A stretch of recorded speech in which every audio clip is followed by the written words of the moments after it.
Basic Anatomy and Physiology of Lungs. Hello and welcome to this micro-learning module on Basic Anatomy and Physiology of Lungs. Breathing is something we do without thinking.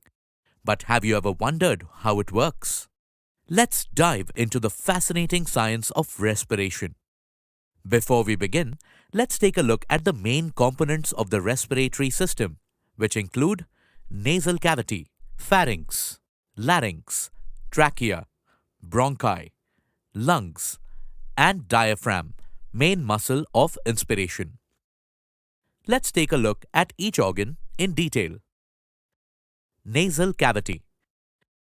The nasal cavity, located behind the nose and extending to the nasopharynx, filters, warms, and humidifies inhaled air. It also houses the olfactory region for smell and connects to the paranasal sinuses, which aid in voice resonance and lighten the skull. Overall, it plays a key role in air conditioning, smell, immune defense, and voice resonance. Pharynx. The pharynx or throat is a muscular tube essential for both respiration and digestion. It extends from the skull base to the sixth cervical vertebra and is divided into three sections: nasopharynx, oropharynx, and laryngopharynx. The pharynx directs air to the larynx, food to the esophagus, aids in speech, and houses the immune system, tonsils. Larynx. The larynx or voice box connects the pharynx to the trachea and is vital for breathing, sound production, and protecting the airway from food aspiration.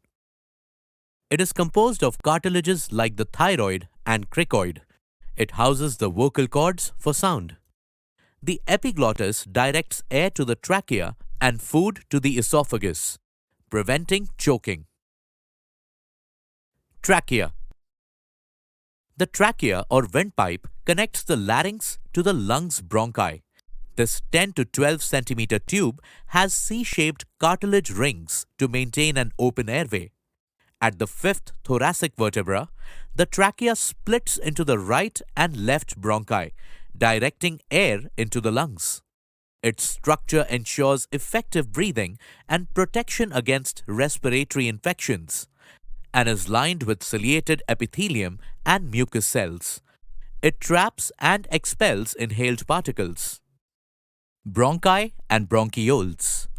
The bronchi and bronchioles transport air from the trachea into the lungs. The trachea divides into right and left primary bronchi, which branch into smaller bronchi and then into bronchioles. While bronchi are supported by cartilage, bronchioles rely on smooth muscle to regulate airflow. These airways lead to alveoli, where gas exchange occurs, and are essential for efficient air delivery and airflow regulation, especially in conditions like asthma. Alveoli.